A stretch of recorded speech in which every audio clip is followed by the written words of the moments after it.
call the November 20th, 2014 regular board meeting of the Pickle City School Board of Education to order. Please call the roll, Mr. Hill. Mrs. Webster. Here. Mr. Height. Here. Mr. Gregerson. Mr. Luby. Here. Mr. Patrizio. Here. Would you please stand and join me in the pledge?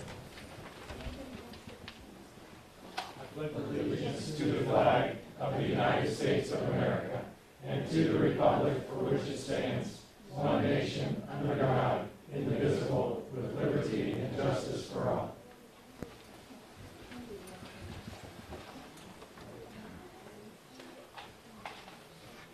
This is our custom. Begin by the meeting by reading our mission statement. The students, parents, staff, and community of the Pickle City School District accept the responsibility to provide our students with the best possible opportunities for the intellectual, moral, and physical development necessary to become responsible citizens. And that's the statement that guides every decision we make. Moving along with the agenda, we need to approve the October 23rd regular meeting minutes. You've had an opportunity to review them. Are there any additions or corrections? If not, we have a motion to approve. So moved. Have a second? Second. If there's no further discussion, those will be approved by unanimous consent. You also have the minutes from the November 9th, 2014 board work session. You've had an opportunity to review those. Are there any additions or corrections that need to be made to those minutes? If not, can we have a motion to approve those, please? So moved. Have a second? Second. A motion and a second. If there's no further discussion, we also approve by unanimous consent. And you've had the agenda. Are there any changes to the agenda? No changes to the agenda, just acknowledgement that we are back on live for broadcasting this broadcast on Channel 5, so this is a live broadcast tonight. If there is no changes to the agenda, can I have a motion to approve tonight's agenda, please? So moved. Have a second? Second. A motion and a second. If there's no further discussion, that'll also be approved by unanimous consent. We have 3 celebrations tonight. First celebration, we have the opportunity to nominate people for the Media Honor Roll through the Ohio School Boards Association. Once we submit a nomination, which we did with Mike Ullery, then basically that goes before the Ohio School Boards Association Committee, and we are happy to announce that Mike Ullery was selected by Ohio School Boards Association as a Media Honor Roll. And with Mike, if you'll come on down, the administrative team is at a lot of events in this district. I know our board members go to a lot of events, parents go to a lot of events, and Mike is at, I think, almost all of those events. They're both doing photography and sometimes doing writing with captions and so forth. And so a huge congratulations to him, and I think Mrs. Webster is handing this resolution.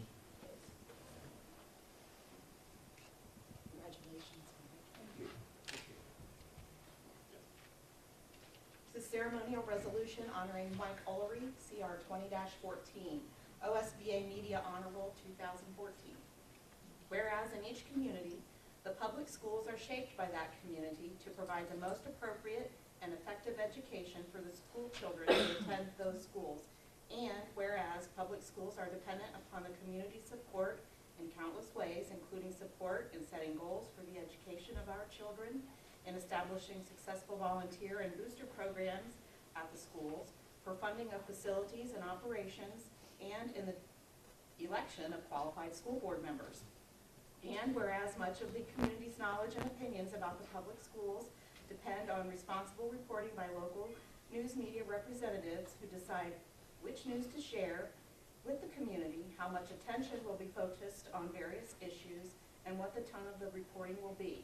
Therefore, be it now resolved that the Pickle City School District Board of Education names Mike Ullery to the 2014 OSBA Media Honor Roll, calling attention to the ongoing, responsible, and extremely exemplary nature of reporting on this community's public schools.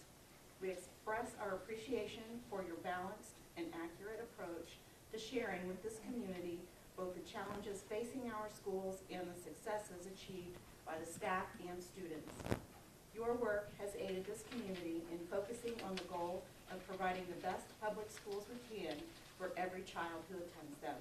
This resolution is adopted 20th day of November 2014 and signed by the President of the Pickett City School District, Andy Height, Treasurer Jeremy Hiddle, and Superintendent Kate. And congratulations. Thank you.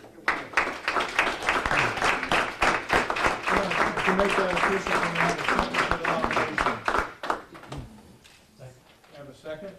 I don't think there's any further discussion. That's by unanimous consent.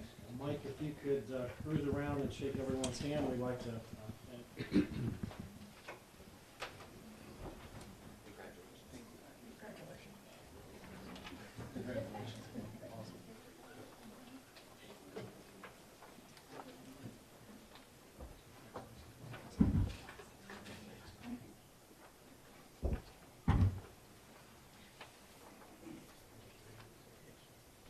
Next, we have a celebration of our Pride of Pickwa Marching Band, and we have representatives, if you'll please come forward.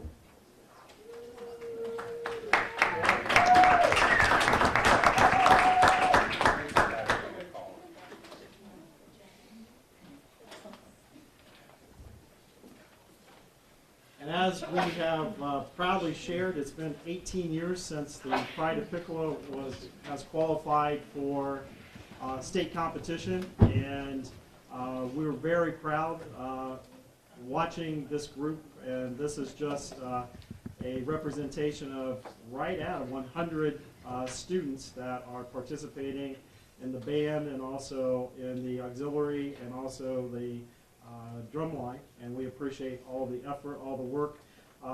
It's been fun to watch development. A huge congratulations to Mr. Mahaney from the standpoint of his evolution of our band program over the last 8 years to get this to this point. Also, congratulations and thank you to Mr. Filippo, basically, who is back with us, and we're extremely happy to have him back with us in the program. A huge thank you to the band moms who are back there. There are a lot of things that go into a band program, and they do a tremendous behind the scenes. The band starts pretty much in June with percussion, and then band camp in July, and then moving through August and into the seasons. A huge amount of time and work put in by both staff and students. So a huge thank you, and Mr. Height, you have that resolution. I have a ceremony resolution honoring the Pickwa High School Marching Band, CR 21-14. Whereas every year the Ohio Music Education Association sponsors a state contest. Whereas the Pickwa City School District is proud to recognize Pickwa High School Marching Band. Whereas the Pickwa High School Marching Band has demonstrated commitment to excellence by qualifying for the state competition. Whereas the Pickwa City School District recognizes extraordinary example of high expectations, hard work, and self-motivation and effort. Be it resolved that the Pickwa City School District honors the Pickwa High School Marching Band and recognizes this commitment to excellence. Signed by myself, Mr. Hiddle, and Mr. Haynes. Thank you. Congratulations.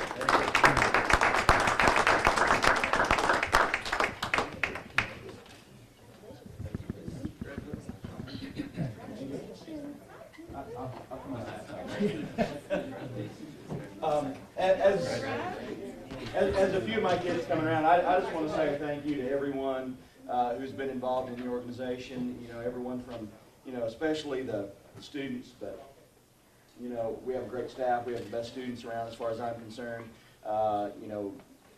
Especially Mr. Filippo and all that he contributes to the program.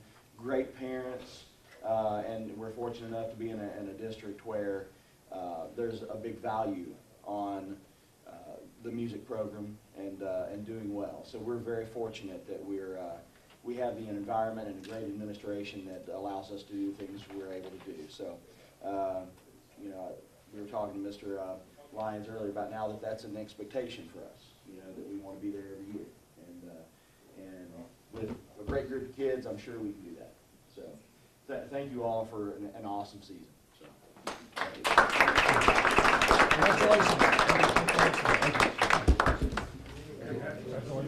So,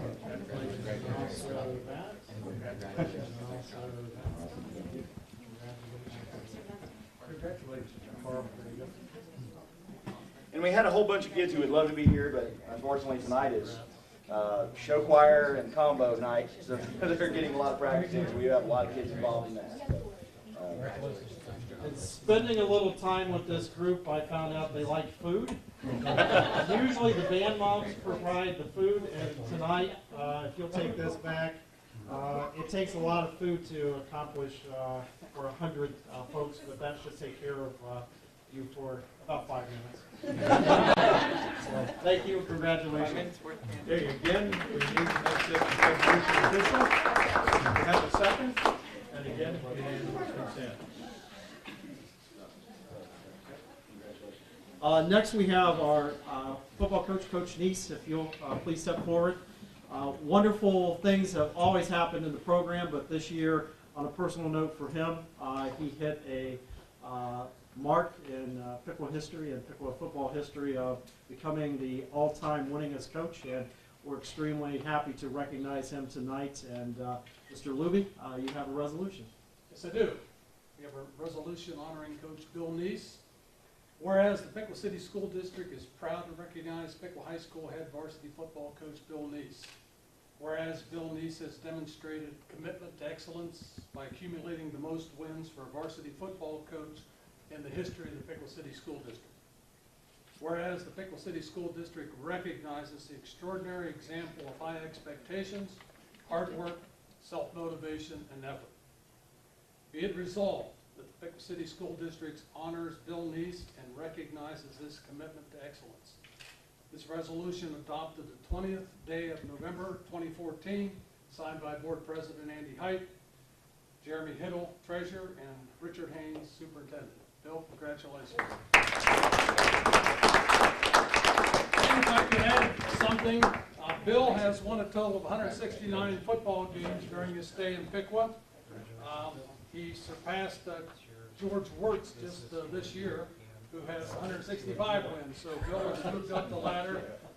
Great job coaching football here in Piqua. Thank you. Appreciate it. And Bill, I know you love public speaking. Anything you would like to share? Well, I would like to welcome Mitch to the pressure cooker now. Now that you've been there once and you see the expectations, now you can look forward to that every year. So that was one thing. The other thing, I really, when we did that NFL thing, one of the things that stood out was all the different people that were coming in. Let's talk about how we do everything first class, and they were just amazed.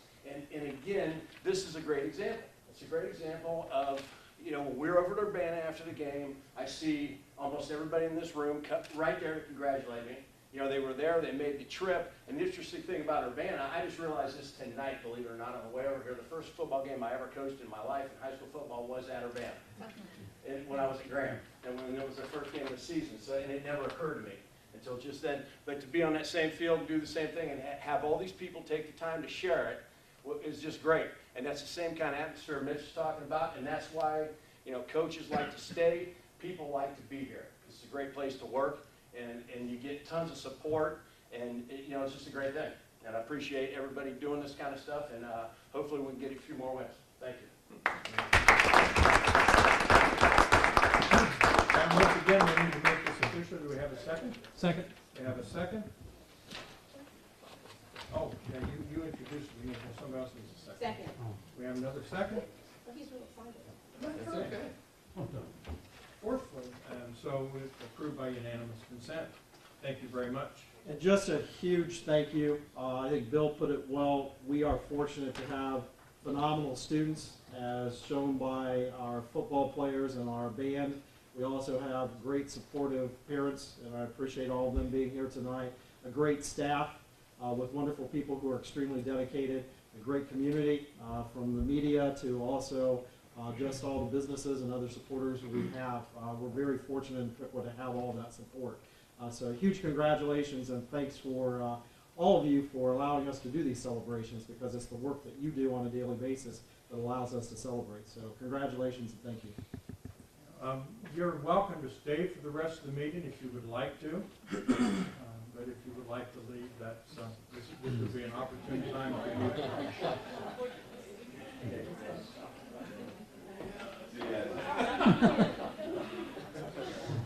Thank you.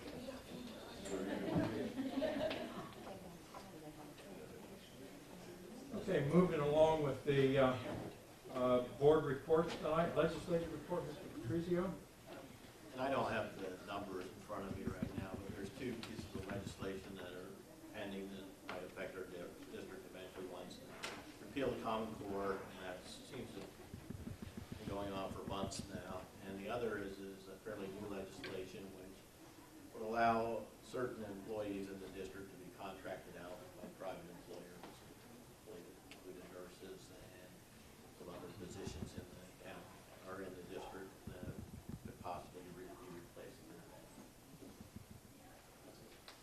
Any other questions from Mr. Patrizio? If not, Upper Valley Career Center report, Mr. Luby. Nothing to report this evening. Okay, we have our meeting this coming Monday. Okay, our work session, Mrs. Webster? Sure. The board met for a work session in Columbus on Sunday, November the 9th. We met for about 3 hours, 3.5 hours, and did not quite make it through all of the items on our agenda, but we did have some very good discussions about the strategic plan, the belief statements that are currently in draft form. We reviewed the Pickwood Taxpayer Bill of Rights, and I believe you'll see some minor changes coming to that document.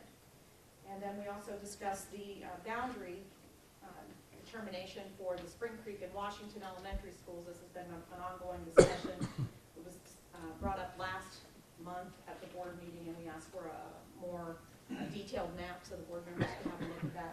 I think that's on the agenda again this evening to discuss, and we'll be making a decision on that, I believe, in December.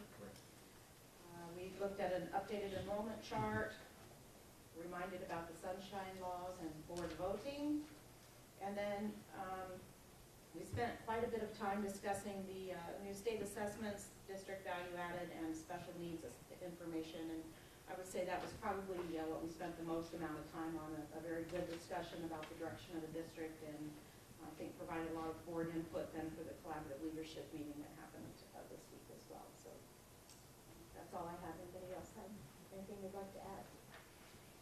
Sounds like the same meeting you were on. Okay, good. Okay, if there's no other questions, I have nothing on hearing to the public on agenda items, so we'll move into the treasurer's report. First thing I wanted to discuss tonight was just a quick budget update, and right now we're on target to enter 8th year in the black, barring any unforeseen circumstances. We've been able to work into the budget some of the changes that we needed in staffing, and so things are going well in that department. Rick and I meet every Friday to go over purchase orders, requisitions, and we haven't had to go on to what's basic needs spending. And when I first got here last year, that was one of the things that we did pretty much immediately upon my arrival, is went into basic needs spending. What we've found is that our staff is doing that pretty much on their own automatically at this point. And so we don't really have to declare that we're going into basic needs spending, but we're always monitoring it to make sure that we are staying within our budget. So at this point, we haven't had to do that this year. So I guess that's some good news that we're doing that ourselves. And part of that may be because we have the efficiency stipend in place, and that's part of making sure everyone's spending money in the classrooms and things that are worthwhile. Second thing that I had on my treasurer's report this evening was a CAPR update. The CAPR is one of the procedures that we go through sort of as a second set of eyes and second audit, basically, kind of thing.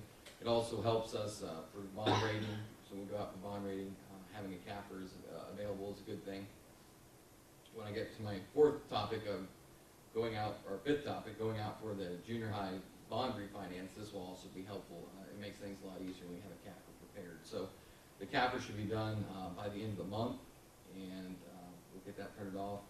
And then the next thing would be the audit update, which the auditors will be in district starting December 1st. They've already started their preliminary work, and my staff has started pulling the information that's required, the check numbers, the documents and all that stuff they start checking. We've already started pulling that in preparation for them when they get here on Monday, December 1st. So they are, the time is coming close.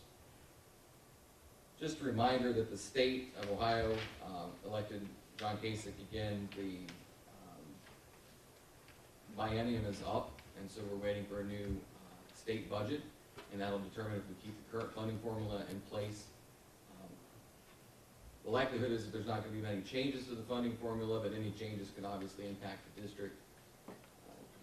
The governor spent a lot of time with Barbara McKay Smith and others to create this formula, so we believe that it'll probably stay in place without too many drastic changes, but we probably won't know anything until March of 2015 is a guesstimate as to when we'll have a better idea of what's going on. So I will keep you up to date as things unfold, but it's just a reminder that it is the season. The big topic tonight is the junior high bond refinancing conversation that I wanted to have with the board. Our junior high bond issue is due up in December 1st of 2020, and I've been looking into options. We refinanced in 2005, and in March of 2015, we will be able to refinance our bonds again if we so choose to do so. So I've been looking into some options for the district just to sort of see what that looks like. And so I had attached a couple documents. The first one was from Baird, and there's an option on there to basically do a rate lock. So we could put this into effect currently. We could do the rate lock and hold those rates in place. If the district would contribute $205,000 to this rate lock, we would be able to shave a year off of it. So that would get us to December 1st of 2019, and it would end up saving the district $555,000 by doing so. After the 205,000. That would be including the $205,000. So really, in real terms, we're looking at $350,000 worth of savings, but a year worth of time being shaved off as well. So the numbers that we were showing here is a 6.27% savings, and GFOA, as being responsible, says that you at least need to have a 3% savings before you refinance your bond. So we're well within the percentage required to be able to pull the trigger in.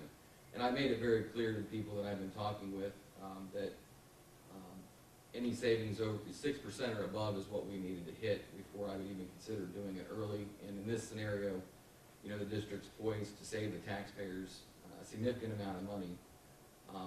The second sheet that I had attached to this actually shows you other options that are available to us, but they will not be available to us until March. And without a crystal ball, I don't know that those rates are going to hold true. We've seen in the last 3 weeks a 20 basis point increase, and so if that trend continues, we could see a significantly higher rate, and the savings to the district could be significantly less. If we were to wait till March, and run a public offering, the savings in there is $547,000, so it's really not even where we're at, but the contribution is only $195,000. So there's a little bit of savings in the cash that goes in, but the savings that you see is not as high as what you would with doing the direct placement. So logic would say the direct placement is probably the best idea for the district at this point. It's just, is the board comfortable with using $205,000 to buy a year down on the life of the bond? That sort of becomes the question. Are we willing to contribute that money to do that and go through the direct placement route? And I can explain a direct placement is basically we're selling our debt to a bank directly versus going out for public offering. If we go out for public offering, we'll have to go through a rating review again, just as we did when we sold the bonds for our construction project. Some of the data that I've reviewed on our bond issue is we're in a stable area. We're teetering closer to becoming an A1, which means a downgrade, and we don't want to trigger a downgrade. So by doing this direct placement, we can avoid that from happening. So that's sort of another incentive to consider doing the direct placement, because we won't have to go through that whole underwriting process and go through the work with Moody's to get a new rating. So you always take the risk when you open up a can of worms to get a downgrade. So there's a couple things. It looks like the savings that we're going to get is significant enough to make the change, and waiting until March, we could end up in a position where we're having to do another bond rating, and it'd probably be advantageous to avoid doing that. So I don't know what the board's thoughts are on the contribution as far as being able to buy that down a little bit early, considering that we're getting 0.2% interest at the bank on the money that we have.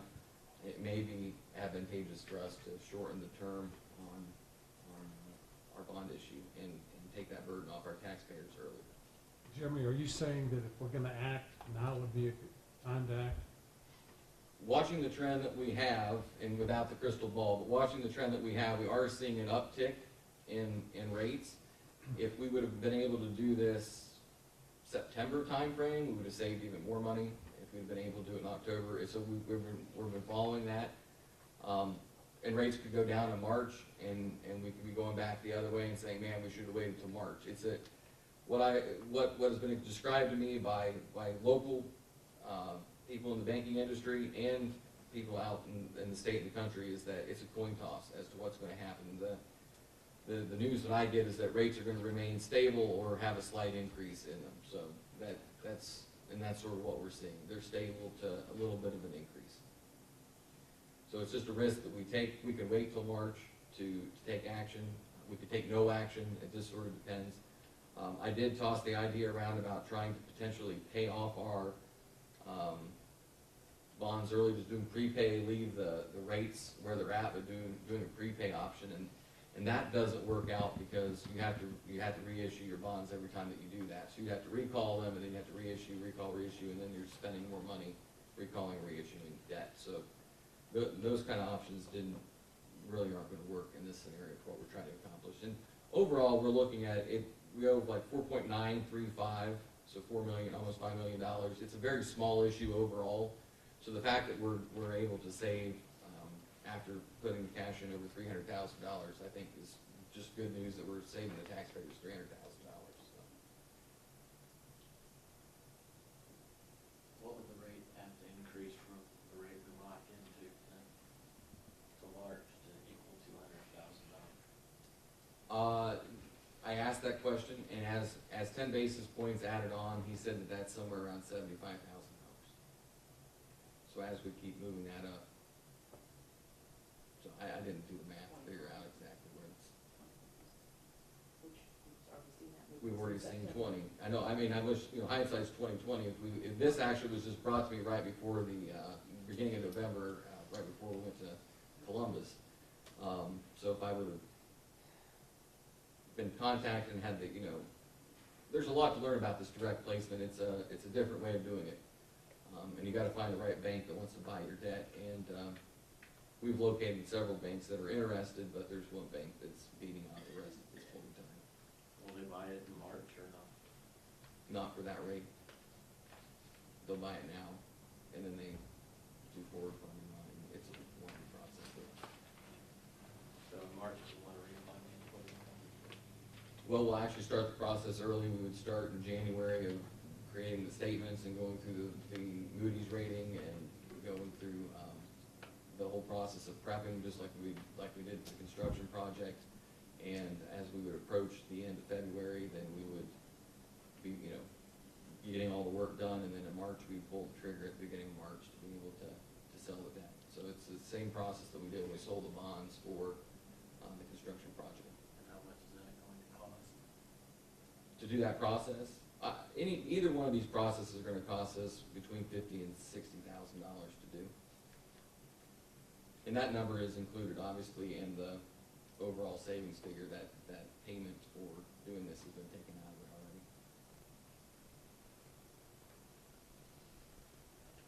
This direct placement, this could only be done now. It couldn't be done at another point. Well, the guy that's talking to me about this basically said if you wait till March, the rates at the beginning of the year are typically going to be higher than what they're going to be at the end of the year because banks are trying to finish up their deals. When you talk to the local banks here, and I got a quote if it was to be done by a bank in town, and you're looking at over 2.5%. So what we're getting here in this scenario is a lot less expensive by about 1%. So we're looking at a 1% difference about what we could do if we gave it to the local bank. So I think as we move into the beginning of the year, you're going to find that you're going to want to go ahead and do the whole process and go out and do a public offering. Does that involve a trip to New York again or not? Or the, Because of, Chicago. yeah, I was gonna say, it just Lately, depends. With Moody's and Standard & Poor's, districts have been going towards Chicago. second question, where does the contribution that would be required from the district come from? That would be a combination of some interest earnings that we have from the general fund, as well as, potentially making sure we can do that. Some money that we've saved in the permanent improvement fund for the construction project, due to the fact that it's been on time and on budget, there is money available there. I just have to confirm that if that can be used for, paying down debt, or if we need to take it all out of the general fund.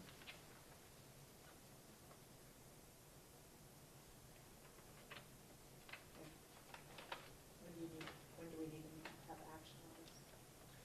I just need your verbal approval, we can do the rate lock, and then action in December.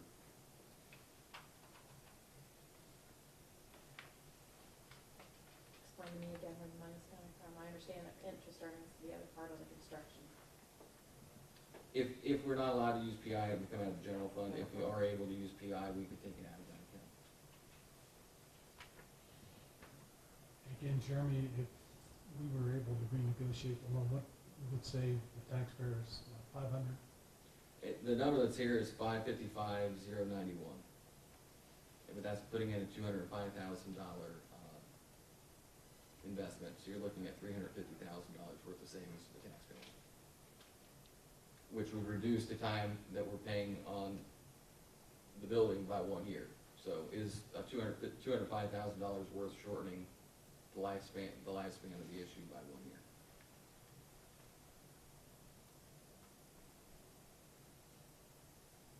So the savings that we realize is actually just it's in the reduction of the length of the loan, or the length of the debt.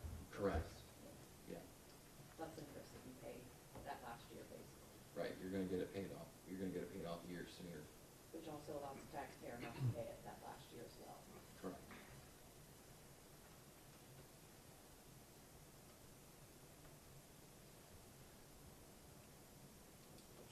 Thoughts? You don't have to vote or anything, but just do your thoughts or feedback, so that, because I want to be able to, at least be able to say my board seems supportive of doing this, or doesn't seem supportive of doing this and that, and it's fine, we can wait till March, and I have no issue with waiting till March. I'm just making sure that you know the options available, and, as rates go up or down, you know, it's always a risk. You always have interest rate risk until you lock it in. I think it's a good idea if we can minimize the risk of the interest rates going up in March, when we could potentially go and do a direct public offering again. And it also reduces the risk of being downgraded if we do a direct placement. So I personally would be in favor of doing a rate lock and shortening the bond by a year. Jim? We're locking in the savings of the district, it's a real plus, and preserving our rating is also another plus. Right. That's why it's like the bird in the hand or two in the bush kind of thing, because we know what we have here. If we do it now, we don't for sure know what we're going to end up having in March if we wait. And it could be good, it could be bad. I mean, that's I just don't know. It's a crapshoot. Yeah. The 205,000, is that an issue with our finances right now? Well, I mean, what I can do is go through and figure out where I can pull it from and see if we can make it happen or not, and still stay in the black for the year. I mean, that becomes a question. So you're not there yet. Because I need to make the phone call to the lawyer to make sure what we can do with the PI funds or not. Because the other option, the other opportunity you have is we have interest earnings off the project. So in the short term, you could use general funds to do that, and then replenish that when we get the project funds, when we close the project. I mean, there's definitely different ways that we can go about doing this. So it's just a matter. We have many ways to pay the bill.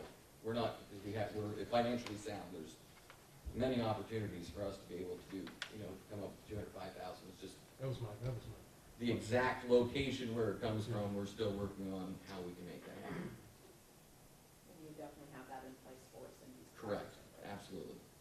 This is just do we want to do this, and then know exactly how much. I mean, this is the guesstimate, 205,000. It will be in that vicinity. Do we move forward with getting the paperwork together to bring to you in December? That's where we're at. If you move forward and in December the board decides not to do this, it's not too late to. Nope, we can back out of it. It's not an issue at all. We have no financial exposure at this point. No, we haven't signed an agreement to do anything, so.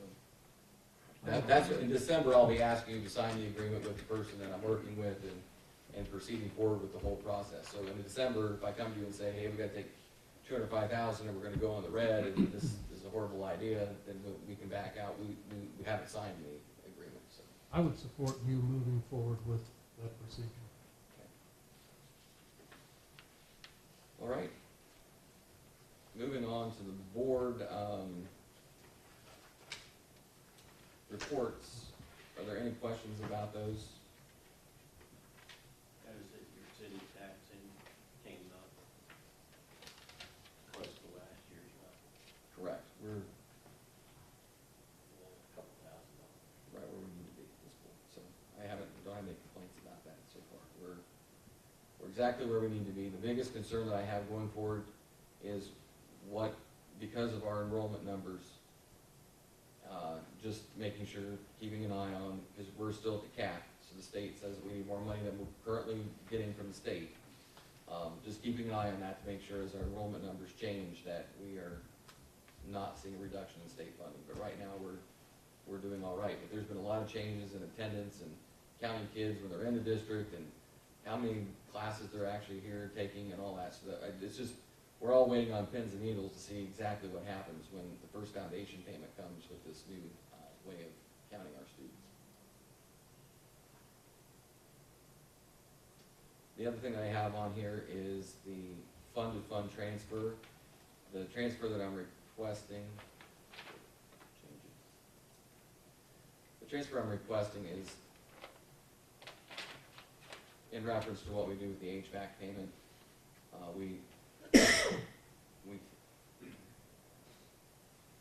We pay the HVAC payment once a year, and we need to get that money moved over to the HVAC retirement account. So this is to even it up to where we're at. There was some savings. We didn't spend all the money in the project that we received, so that lowered it a little bit as well, that we need to contribute because we didn't spend all the money. And we finally have resolved that and closed the project. There was an issue with getting one of our contractors paid. They went out of business, and we had to go through the whole legal process of dealing with their bonding agency and getting that all taken care of. So that's been completely wrapped up. The project's closed, and this was sort of to even it out. And then every March, we take a payment out of which I'll come back to you in March, asking you another fund transfer to continue to make our payments for the HVAC. Are there any questions? If there's no questions on either of those items, do we have a motion to approve the treasurer's agenda? So moved. Second? Second. Have a motion and a second.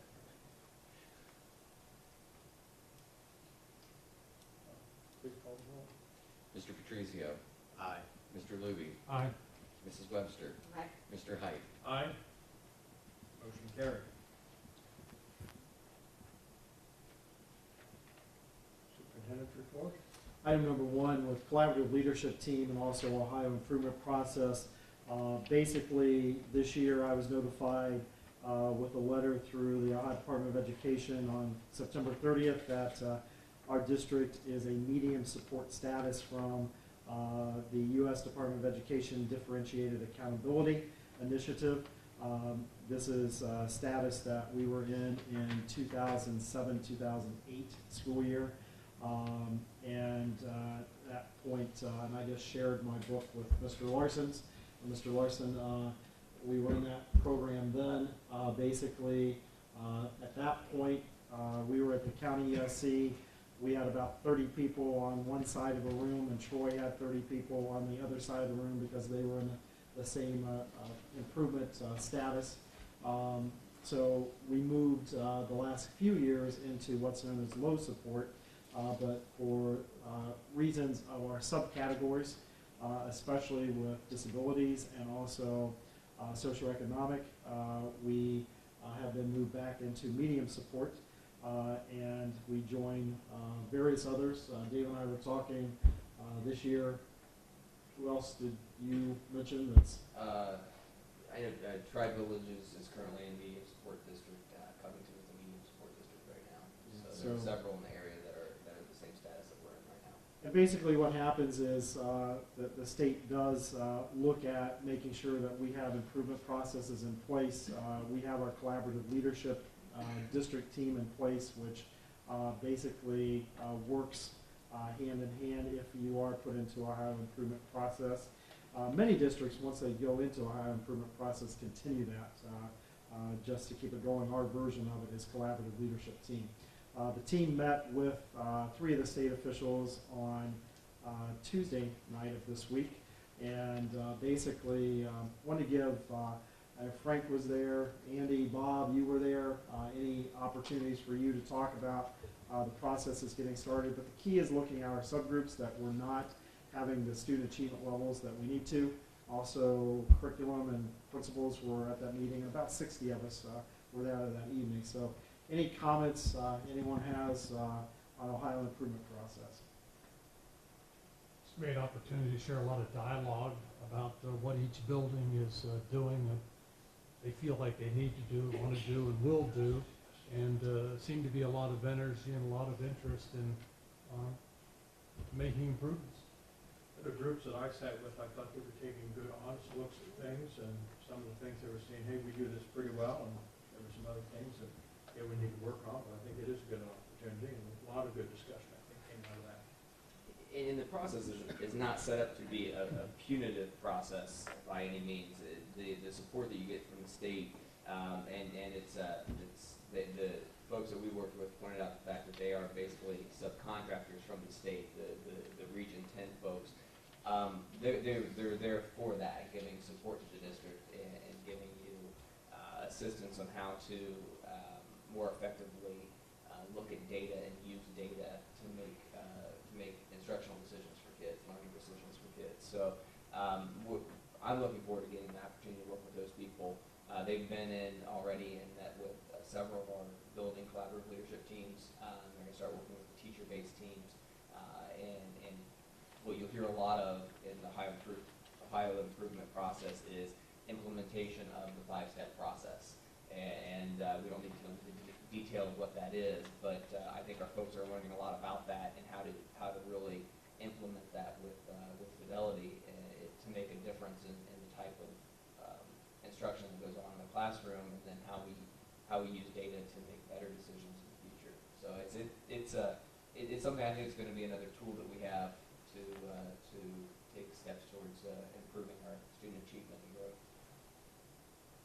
Principals, curriculum, student services, any comments? This is a first that the principals are quiet.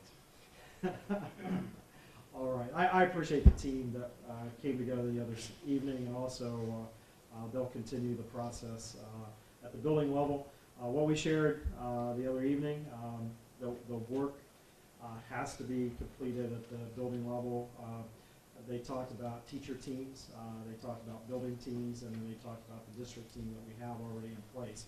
And so a lot of work ahead of us with looking at analyzing data, looking at our subgroup populations, looking at every classroom on how our students are achieving, and particularly in the areas of reading and writing and math are the 3 main areas that they look at the state level to make sure that we are achieving where we need to be. So the work is ahead of us to do that, and we have groups that will be taking place with that.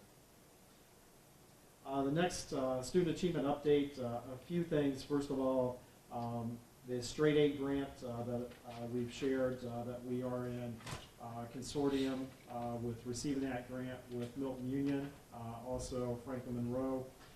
Teresa Anderson and 2 of our title teachers have been working diligently on that grant, and I appreciate all the effort they're doing.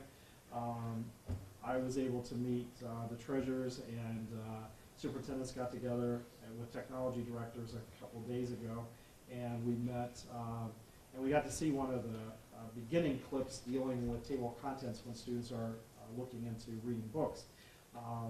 With PBS involved, especially PBS, not only the Dayton area, but also PBS, Public Broadcasting System out of Boston is now involved.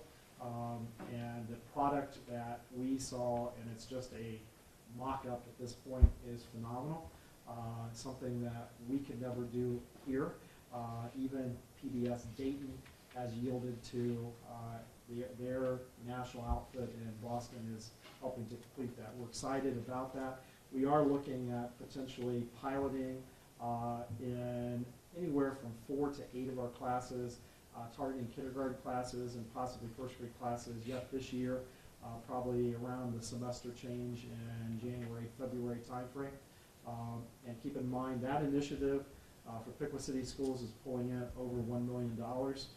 That is directly impacting homes where students will have the capability to use one-on-one devices. We're looking at Chromebooks for all kindergartners and all first graders next year. And on those Chromebooks, we'll have the content that Teresa and our staff and Franklin Monroe staff and Milton Union staff are developing with PBS. Those will be there. Also, the potential of connections with the Chromebooks to the internet. And the whole idea is the students use the Chromebooks at school, and then they take them home, and we now have a technology piece that is connecting the school to the home so that the education and practice of what is happening during the school day with our staff can continue at home. So a lot of good things coming out of that grant, and we're looking forward to potentially piloting that once we get a little more detail with tech department and some other things in gear. But Eric's at the point where he's looking at starting to look at the numbers of Chromebooks we need to run a pilot. And those funds now are available for us to utilize. So, Teresa, any comments? You have put many, many hours with Sarah Atkinson and also with Tina Watts, and any comments you have? No, it's one of those projects where you lay it out on paper, and then once you start into it, you find out it just keeps growing and takes more time than you ever imagined it would take. But we have been meeting weekly, half days every week, or every other week with evening meetings as well. Sarah Atkinson, Title I teacher at Spring Creek, and Tina Watts, who I'm sure you all know, have been spending lots and lots of hours pulling resources together. It's been a really unique project, especially working with the production side of it from PBS. And like Mr. Haynes said, we've created a character who's going to be thread throughout all the modules, or we call them bites, but each lesson module that goes home with the kid, K1. So it's a little character. He's about cell phone size, and he lives in the library. And so they literally, we've seen how they've done the production of this character and how they make everything giant. And like he was saying, the first sample is in the library, and he goes to he wants to find out about whales. So he opens the book, and the book comes out like it's a giant table, and it opens up, and he jumps into the book, and it like takes him into this whole new world. And it's kind of like developing our own series, just like Letters of the Lion and Electric Company. These are the same people who develop all those things. We're developing this, so it's going to be, I mean, we're talking that kind of level of production. It's going to be the same thing, except that it's going to be accessed. Our kids are going to have access to it through their computers. So it's really fascinating, and a lot of work has gone into it, and can't wait to see it all come to fruition, which is going to be a while yet, but it's going to be really, really neat for our children. And it makes that connection that we've continually worked on. How do we take the great work going on in our classrooms and extend it to homes and allow parents to become involved? And so we're looking forward to continuing this project, and we'll continue to update you on that project. While Teresa's standing, also an update on the Spring Creek pilot project with what we're doing with the candidate model and reading at Spring Creek. Spoke a little bit about it last month and just kind of gave you a general overview, but I thought maybe you'd like some actual data to verify that I wasn't just making up how excited I am about it or how great we're doing. We took, at the beginning of the year, we used DRA, which is a benchmark kit that measures students' reading levels. At the beginning of the year, those kids that were targeted, of course, 100% of the students were below level, and 0 were on level, and 0% were above level. And at this point in time, after just 11 weeks of instruction, 11 weeks of this form of intervention, we now have 31% of those students who are targeting this above level. We have 26% of those students who are part of this program on level, and 43% are still below level, but obviously we've gained 57% of the students are on level or above level as a result of the interventions received. Overall, as we look at growth, I mean, even though we still have 43% who are below level, they've seen great gains in where they started. As we look at reading levels, students who have gained at least 5, 6, or 7 reading levels since the start of the school year, we have 83% of our students who have gained that many levels in their DRA under this model. So that's a pretty significant gain. All 100% of the students have made gains in their reading, but to be at a point where 83% of them have made 5, 6, or 7 jumps in their reading level is pretty solid figure for us, and pretty encouraging in terms of the value and the worth of this model that we're trying.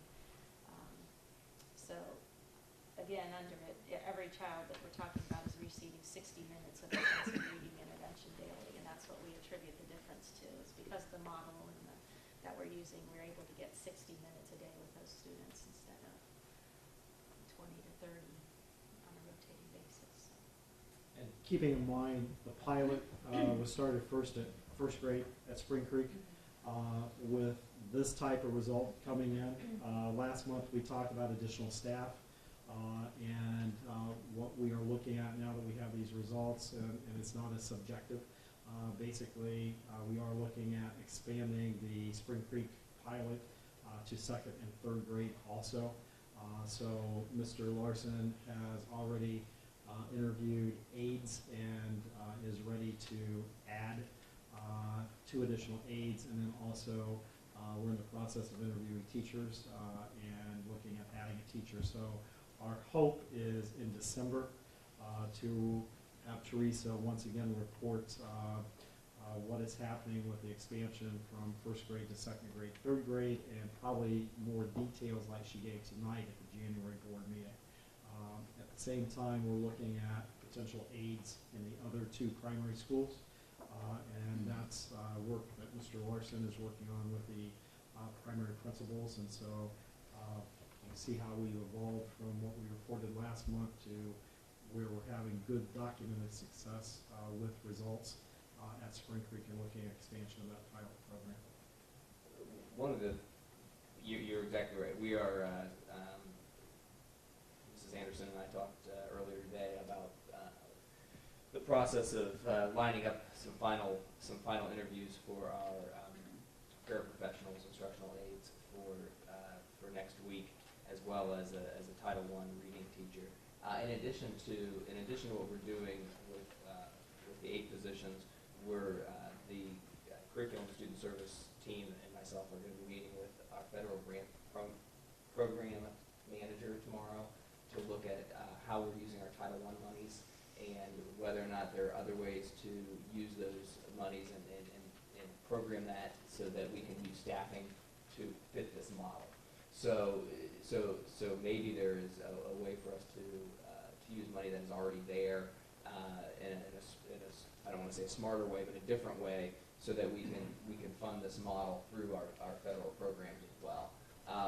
This time of the year, we also is the time of the year we sometimes get to see a reallotment of the federal funds, and so we're keeping our fingers crossed. I'm sure Jeremy is as well.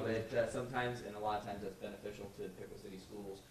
So we're looking at that as a method to expand this program. But excited about what we're seeing. Excited about the efforts of our principals and our curriculum student services team, and really getting me up to speed and understanding this process and showing us the results from what we're saying at Spring Creek now, but also what we saw in the summer in doing that program in our summer program at Nicklin, and the success that we saw there. And we talked a little bit about that at our board retreat. But very excited about what this can do for our kids, and what we see and hear is not a knee-jerk reaction to try to have a quick fix, but a long-term investment in our students, so that over time we're going to see these benefits and reap these benefits, and the kids are going to see those benefits.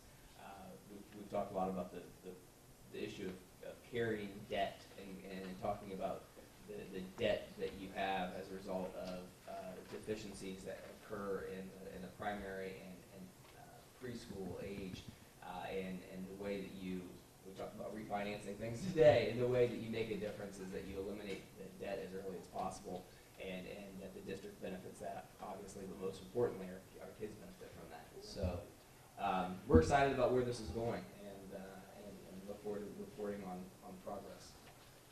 Approximately how many students are serviced by each additional aid? Let Teresa answer that one. Actually, you would utilize one aide per grade level, and the way it's set up is that all the students in the grade level would at some point in time be we're using the computer lab. That's when they're getting some of their tech time. So every student rotates through there approximately 30 minutes a day.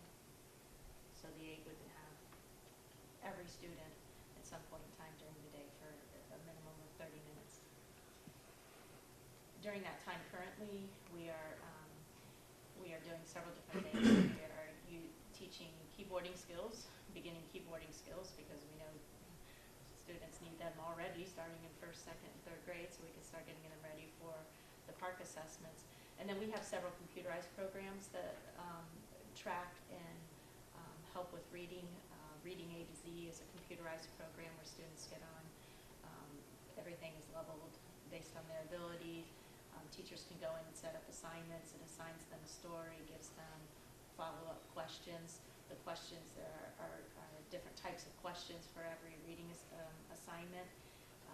The computer program tracks which questions they're getting right, which questions they're getting wrong, so the teachers can track longitudinally if there's particular skills that they're missing. There's a vocabulary piece to that, and there's a fluency piece to that. And then there's another program, Read Naturally, that also tracks fluency that can be done during that time as well.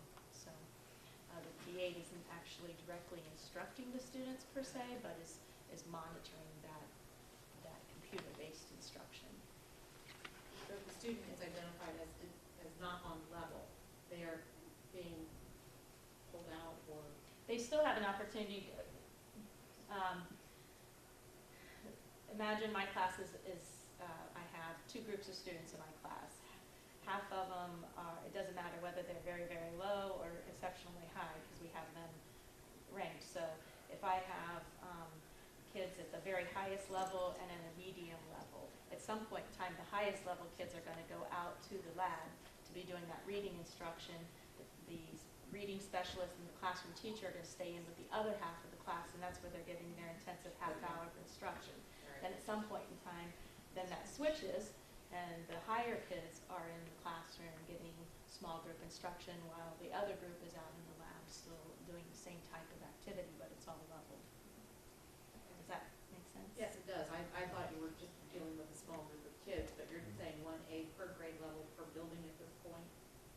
To make the model That's the work so that you ultimate can goal, get the continual small group instruction ratios, yes. Okay, that makes sense. Kim, Dave, Dwayne, any comments? I know you guys are very familiar with the program also and what we're trying to accomplish. Don't get me started. Okay. Awesome. Thank you. So noted. Well, I thought Yeah. Dave explained it to us very well at the meeting. Dave, you want to? You expect me to remember what I said? About how to focus more on the younger grades. Yeah, I mean, it kind of goes with what Dave was saying. We have traditionally had a deficit coming into kindergarten, it's just a fact. So we have to make sure that we pick that gap up. If we never close close that gap, the gap gets wider and wider and wider as the students go up the grade levels. So we believe that if you can narrow that gap when it's the narrowest, which is K1 and 2, sometimes 3, hopefully we can get it to the point where 3 is not as big an issue as it is now.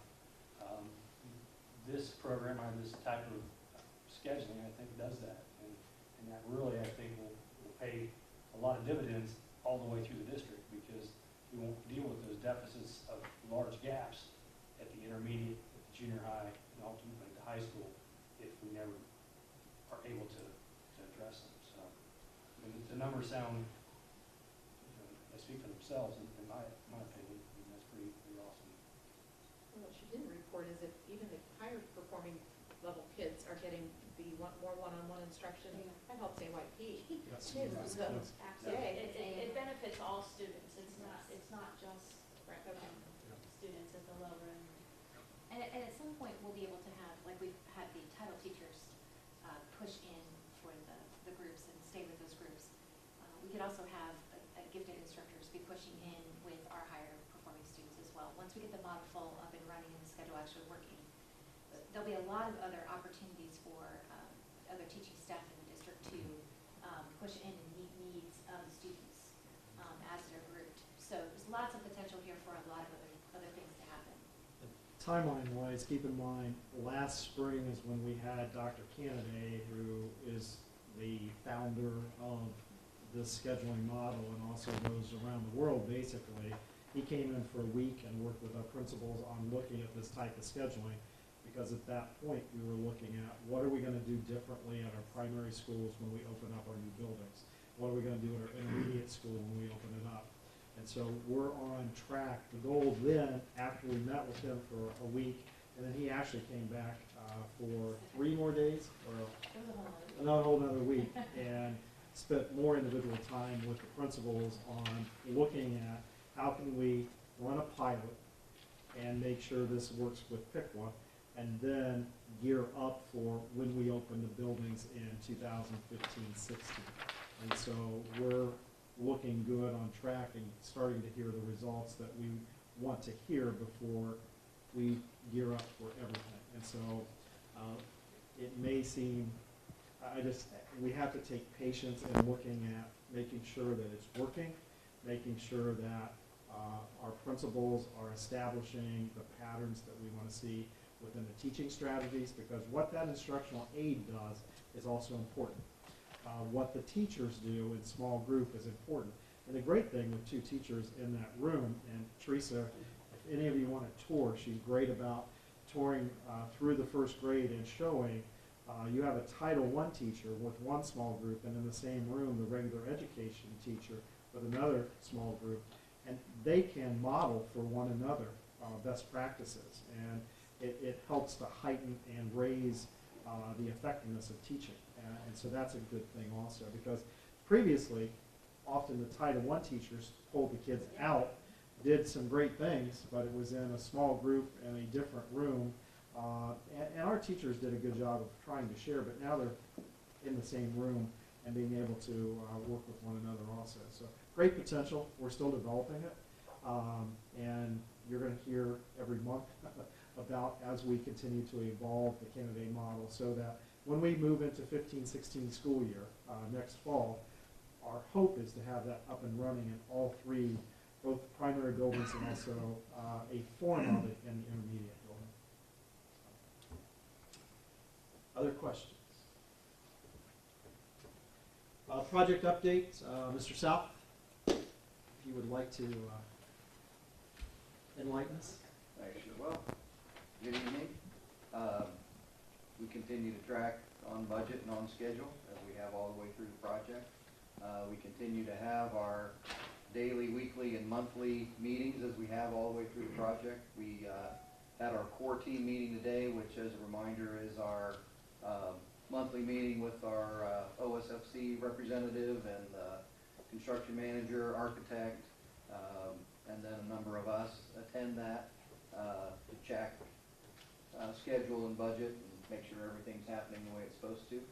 And then we also have been planning on moving, which we're going to be doing here in the very near future. Spring Creek, I don't have any photos tonight. We're having a dedication on December 7th, so you can come see, and the community can come see what it looks like in real life. Same with Washington. Spring Creek is at 1:30 and Washington's at 3:30. So hopefully everybody can attend those celebrations. The intermediate building is continuing on.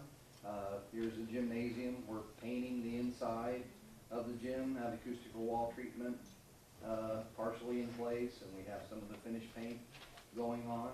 The building is heated on the inside, so we have a nice place to work over the winter. Inside the main entrance, we've got the beginnings of our safe and secure vestibule, and the opening there in the brick is where our time capsule will be located as we finish that building. And then just one of the classrooms from the inside looking out. Windows are in place, paint is going on the walls, duct work is being installed, electrical wiring, technology wiring, temperature control wiring is all being installed. At the Staunton building, we have a clean site. We have grass planted. Of course, it's covered with snow and the grass is dormant, and the spring we'll look at the grass again and see what survives, see if we have to reseed. But that project is 99% complete, which is good. And as I always do, just a heads up and thank you to all of our contractors that are working with us for Washington, Spring Creek, for Central Intermediate. We have a number of them that are on all three projects. And then for the Staunton building, our abatement and demolition contractors. Again, we're almost finished, but they did a nice job for us. Upcoming events, this coming weekend, the 23rd, Sunday from 2 to 4, is the commemoration celebration of the old Spring Creek building, open to the public, and we'll be able to walk through, and there's been a separate committee that has been working on that. But that building will be open to the public, kind of one last open house for the community to see that. Dedications, as I mentioned, of Washington and Spring Creek on the 7th. And then we'll get back to work after the first of the year with abatement, demolition of the old Spring Creek building. That'll be in the January, February, March time frame of 2015. We also have a turn lane at Spring Creek that we have to put in the spring. That has to be finished for the start of school in August. And then the decommissioning of the current buildings, Nicklin High Street, Bennett, Wilder, Favorite Hill. All of those buildings will have similar type of commemoration celebrations, and then we'll go through the abatement and demolition process. So a lot's been done. We're really at a milestone in the project, but we still have a lot to do. What's the status on the turn lane? Any news? We're continuing to work through that. That'll be at in an upcoming board meeting where we'll request authorization to advertise for bids. ODOT has given their approval on the documents themselves, and we're working with finalizing everything to be able to go out. Did they give any on that house next to the school as far as where the lanes are? No. We're still working to complete those transactions. And that's the question. We're still working to complete those transactions. We get a monthly update, so at the end of November, I'll have another update from them, but at this point,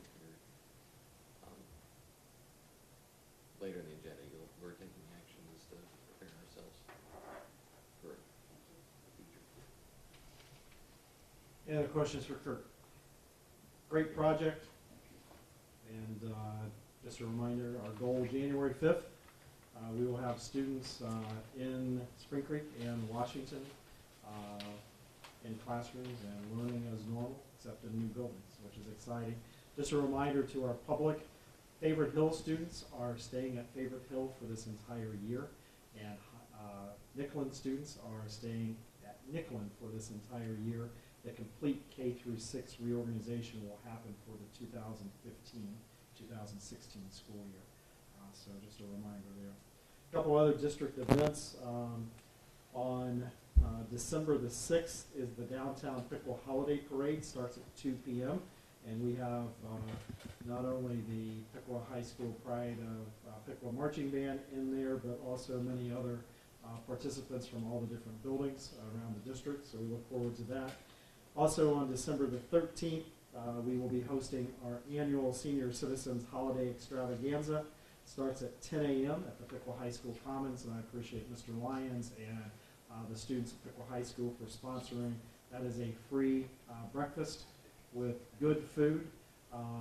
We also, being a district that is aware of wellness, we have regular egg casserole, and we have, what's it called, Tony? Egg beaters. Egg beaters casserole. That's right. And we also have turkey sausage this year instead of the normal, and it is just as good or better than what we served previously. So trying to take that healthy bit into that. So, and Mr. Lyons does has tickets tonight. If you need tickets for any senior citizens out there, you can pick up tickets at the Pickle High School office or contact Mr. Lyons or myself, and we'll have tickets available for you. We usually have about 200 to 250 senior citizens who participate in this, and we look forward to that again this year. With that, that's all I have. Okay. Moving along into the superintendent's agenda. Superintendent's agenda number 1, recommend board approval of the 5 attached list of equipment for disposal and removal from the inventory of Pickle City School District. These are coming from our libraries. Keep in mind that we are pulling together all of our libraries to be accumulated into just 3. And as we go through that process, librarians and also Jim Conley have been working to diffuse our collection. The books that are worn, torn, and no longer are serving a purpose are on this list. And so, Jim, any comments? Just that as we bring the libraries together, there are some duplication of volumes and things like that, but we are making these books available to classroom teachers if they want to add them to their collections, and then finally to students as well. I was happy to see they took out The Best Way to Play by Bill Cosby. Especially with recent events. The next item is to accept grants and donations. For Miami County Foundation, we greatly appreciate Miami County Foundation. To Wilder Artists in Residence, they have granted a grant for $1,500. For the Pickle Junior High School Invention Convention, $718. For the Pickle Junior High School Novels for the Gifted Readers, which I believe is a book club, correct, Mr. Clark? And also Mrs. Wagner. Okay, within the classrooms, okay. $650. Pickle Junior High School Hands-On Equation Program, $412. The Pickle High School Gettysburg National Park Trip, that is with our Advanced Placement American History students, for $1,500. And also for the Pickle High School Credit Recovery Program for $958. Also donations from Pioneer Electric to Regional Science Olympiad for $100. French Oil Company to Regional Science Olympiad for $500. Upper Valley Career Center to PHS CBI program for $100. Bob Evans Restaurant to the Pickle High School Marching Band for $98. Chipotle fundraiser to Pickle High School Europe trip for $689.91. The car wash donations to PHS Key Club for $185. Crayx Corporation for Pickle High School Stephanie Spielman Cancer Research for $500. Pickle Alumni Band to Pickle High School Marching Band for $300. And the Charles Alexander to Nicklin for coats, hats, gloves, and clothing for $500. And that it? Yes, that is it. Okay. Then do we have a motion to accept the superintendent's agenda? So moved. Do we have a second? Second. Motion and a second. Any further discussion? If not, please call the roll. Mrs. Webster. Aye. Mr. Patrizio. Aye. Mr. Luby. Aye. Mr. Height. Aye. Motion carried. And we'll send out thank yous to all those organizations and businesses for their donations on behalf of the board tomorrow. Okay, going on with the personnel consent agenda. Recommend board approval of FMLA leave for Joanna Mars from her position as S6 secretary at Pickle High School from October 15th, 2014 to December 1st, 2014. Recommend board approval of FMLA leave for Alicia Hare from her position as food service secretary at the Board of Education office from on or about December 8th, 2014 through on or about February 13th, 2015. Recommend board approval of the retirement resignation of Vicki J. Miller from her position as science teacher at Pickwa Junior High School effective May 29th, 2015. Special thank you to her for her service. Recommend board approval of the resignation of classified TR1 bus driver Tammy Fisher effective November 25th, 2014. This next item, substitute teachers, we have shared our concern and the challenge that we've had filling substitute teaching vacancies of our teachers. We have had a shortage of substitute teachers. We conducted a training this week with, in conjunction with Troy City Schools and Upper Valley Career Center to train potential candidates to become substitute teachers for our districts. And as you all know, we also raised our pay for substitute teachers for Pickle City School to make it as competitive as we can make it. So we are adding six additional substitutes from that group, and we're looking at doing the training again probably in February and trying to continue to increase our pool.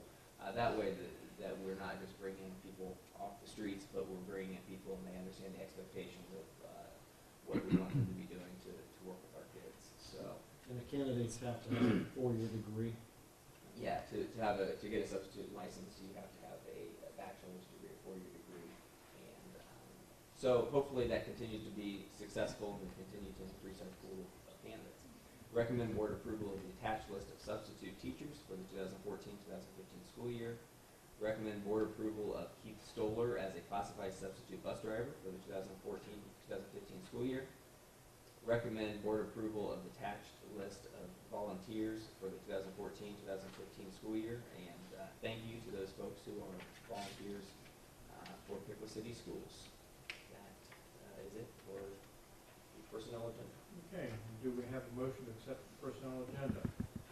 So moved. Do we have a second? Second. Any further discussion? I had maybe I'm gonna ask the same thing. I had a question. Joanna Mars, she's due to return from her FML leave very shortly. Do we normally approve these prior to the leave? We approve them once we received all the information from the employee. And so this is the first meeting since we have all the information from the employee. Because there's a discrepancy here, you know, Yeah.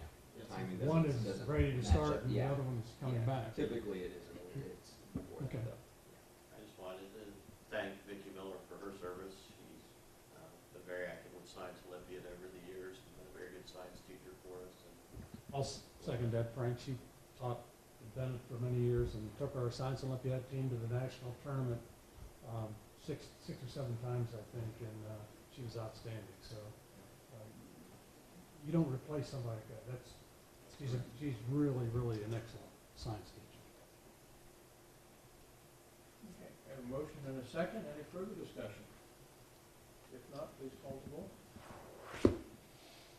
Mr. Patrizio. Aye. Mr. Luby. Aye. Mrs. Webster. Aye. Mr. Height. Aye. Motion carried. Okay, moving on with old business. On old business, the first one is the second read of revised policies and also 3 new policies that you were given the rough copies at the last meeting. Attached here, we have them all cleaned up and in the form basically that you'll be seeing. Keep in mind with Neola, who does our board policy revisions, we were supposed to be, or we are the pilot school for merging board docs in Neola. They were supposed to have that in place, but it has been delayed. So we went ahead and did this on our own and I worked with the Neola rep about 4 hours last week going through and making sure we have it in place. And Susan Hardman also spends a lot of time going through and cleaning everything up based upon our notes. So you're just seeing a different version without all the cross-outs and everything in here. Any questions on that? No action needed, just a second read. Item number 2 for old business, Gilbane contract extension. We talked last month because of the fact that we were delayed in getting the hospital site, that has extended. The intermediate building originally was to be completed in the same time frame as the 2 primary buildings. And at this point, as you're aware, primaries are coming online January 5th. The intermediate building will not be ready until, I believe we're looking at a closeout in June at this point. So it will be ready for next school year. Because of that, Gilbane construction will be on site approximately 6 months longer. And as I shared, they have asked for being paid for that extension. That was not aware. Last meeting I shared with you, I would get with our legal advisor and counselor on this, Sylvia Gillis, and I'll share with you an email that we just received today that explains where we're at with this process. But basically, she's sharing a couple of ways. Keep in mind, Gilbane is actually hired by the Ohio School Facilities Commission, and one concern that I brought up was we do not have a contract with them. Ohio School Facilities Commission has the contract with them. And so Sylvia is giving us advice, legal advice, on how we could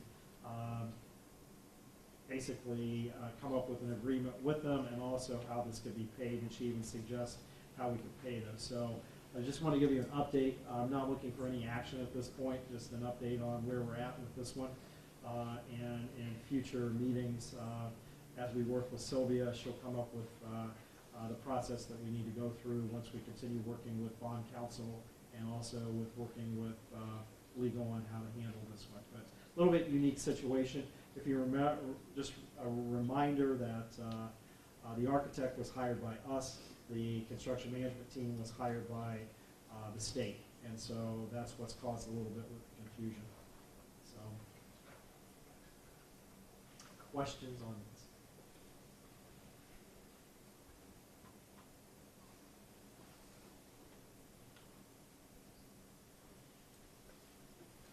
When do we need to take this action? Gilbane is aware that we are going to fulfill our commitment as we've discussed, and so they are basically, it could be December, it could be January, it could be February. We just need to, the reason I'm delaying this is because I want to make sure we go through the proper action in order to pay this and pay it out of funds, because it does need to come out of our share of construction funds or our share of local initiative. And so that's why I'm being very careful on how we look at going into an agreement with them to cover the rest of their time here. They're committed. They have their people. The men are continuing to be on the field, and the superintendents are still in the buildings, and they're still doing their job. And so that's because I've shared with them we are fulfilling our commitment with this contract with them. So it's just how do we do it legally and within the bounds of our project. So Looks like where we come up with the money from is still the question. correct. Okay. Correct. Thank you. Spring Creek Primary, Washington primary attendance boundary, we discussed that with you at the work session. At that point, what I shared was I'd like to see action by December, but also if it's at the will of the board, if there are no further questions, what I would like to do is make it available to the public off of our website, where people could take a look at where the boundaries are exactly going to be for dividing Spring Creek and Washington for the new primaries, and make that available to the public before we take final action on that. So if that's okay with you, that's where we're at, unless you have any other questions about the boundaries. Okay. A reminder, that's for 15, 16. That is for 15-16 school year. Thank you, Mrs. Webster. Not this year. Item number 4 was something that was left off of the work session, and it's just permanent improvement levy. and looking at what is projected. That was in your notebook for the capital conference when we had our work session. I just wanted to see if there were any questions about that. Every year at that work session, we provide the board with a priority list. Mr. South prepared it this year. I appreciate the different thinking because I went to him and I said, you have 0 here. And he zeroed out from the top to the bottom from how much the cost was going to be, which was a neat approach to it, and one that, coming from the construction world, it was an interesting way, something I had never seen before, but one that I appreciated, and that's the way that document was done, if you noticed. And the priority list is much costlier than what we have available funding, which we've seen every year, but you also got an idea what the priorities are for the district for permanent improvement. So, any questions on that? Okay. And then number 5, 6, and 7 would be with Mr. Hill. The next 3 resolutions are resolutions that our attorney Jennifer Flint, who works with Rickler and Eckler and Sylvia Gillis, have requested that we pass this month to prepare to make sure that the property acquisitions go smoothly for the turn lane project. So each one needs to be voted on separately. Each one is attached to a specific property, and all that information is included in the resolution as far as the exact boundaries and things that are included. These resolutions, though, are required to continue moving forward with the turn lane project. Does anybody have any questions? I just want to get a motion for the first one. You have a motion to approve the first resolution necessity. So, Second. I have a motion and a second. Any further discussion? Are there any questions? If not, please call the roll. Mrs. Webster. Aye. Mr. Luby. aye. Mr. Patrizio. Aye. Mr. Height. Aye, motion carried.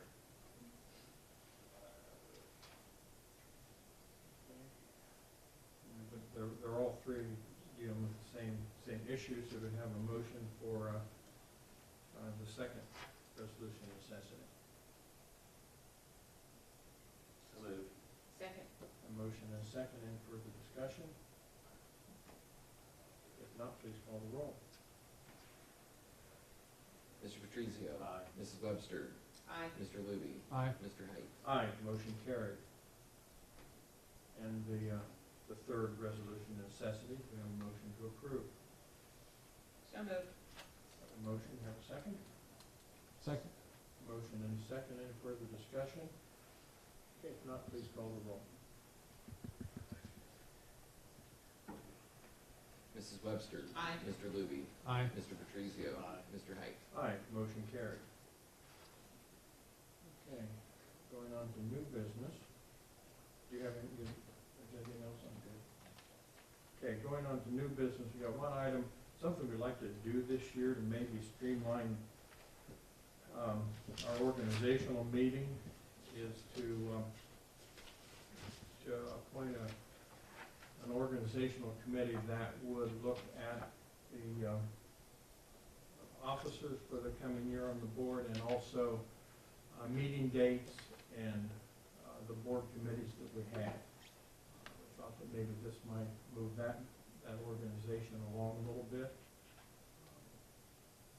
And what I'd like to do, since I'm finishing up my term as president, I would serve on that. Frank, I'd ask if you would help me on that. That's fine. Okay. And Jeremy's got the list of the things that we need. Also, just a reminder Thank you. to the board, now that we have live capabilities, I would highly encourage our board to look at periodically having our buildings, especially our new buildings, host the board meetings. And we can do that now, just like we are live on Channel 5 right now.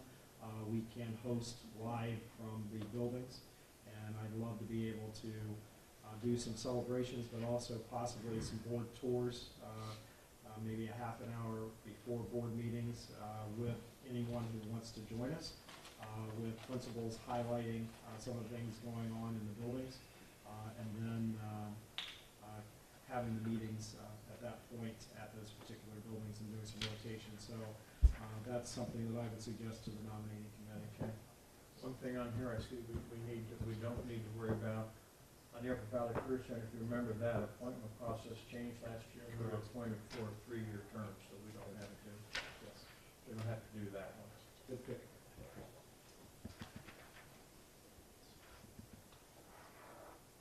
Okay, a couple of other things. The meeting date on the December meeting, we've got some conflicts. Would it be possible to have that meeting on December the 16th? Is that a Wednesday? That's a Tuesday.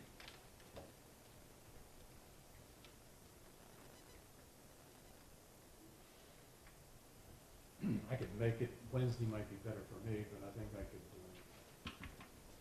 do the Tuesday. Was that one of the options? I'll We be had out of Tuesday- town on Wednesday, the 16th you said was okay. Tuesday the 16th. Okay, I was thinking Wednesday the 16th, okay, all right. Yeah, okay, I'm fine. Okay, is that it? Do we want to do regular time? And do 7 o'clock, keep it at 7 and be consistent that way? Does that work for everybody? Fine. Good.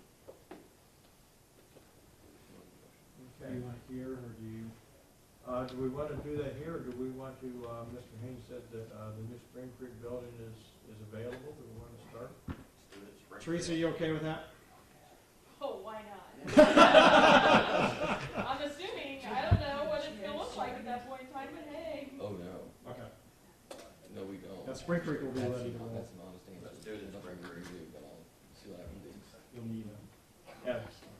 All right, do we have a motion that would move the December meeting to 7 o'clock on the 16th at Spring Creek?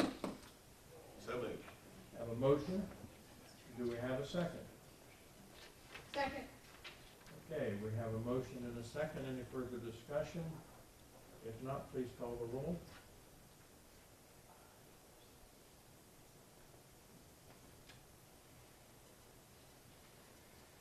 Mrs. Webster, Aye. Mr. Luby, I, Mr. Patrizio, Aye. Mr. Height. Aye, motion carried. we need to be sure and advertise that because you have people coming here thinking meetings here. We'll put signs on the door also. We have it at the city hall. All right, is there any other new business to come to the board tonight? Okay, if not, I have nothing on hearing of the public on non-agenda items. Excuse me. We do need to move into executive session for the purpose of appointment, employment, dismissal, discipline, promotion, demotion, or compensation of employee, student, and/or school official, and evaluation of the treasurer and superintendent for the purpose of consideration of lease and/or sale of property as permitted under Ohio Revised Code 121.22. Do we have a motion to that effect? So moved. Do we have a second? Second. Okay, we have a motion and a second. Any further discussion? If not, please call the roll. Mr. Luby, Aye. Mrs. Webster, Aye. Mr. Patrizio, Aye. Mr. Height. Aye, motion carried, and we will be taking no action when we come out of executive session tonight. Thank you all for being here.